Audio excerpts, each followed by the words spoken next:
நான் வேணுனே அப்படி பண்ணுவேனாடா? சாரிடா. நான் வேணா உன் காலில் விழுந்து. என்னடா இது? இன்னைக்கு நேத்த நம்ம பழகிட்டு இருக்கோம், நீ என்ன அவ்வளவுதான் புரிஞ்சுக்கிட்டியா? நீ அடிச்சதுக்காக நான் ஒன்னும் கோவப்படலடா, நீ பண்ணதுதான் சரி.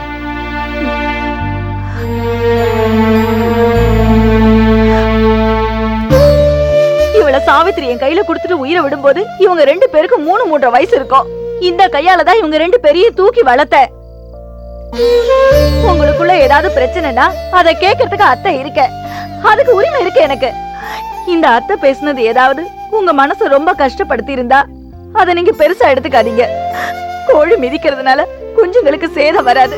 வரட்டுமாமா? நீங்க என்ன இங்க நின்னு வேடிக்கை பார்த்துட்டு இருக்கீங்க? டார்ச் எடுத்துட்டு கிளம்பி வாங்க. வந்துட்டேன்.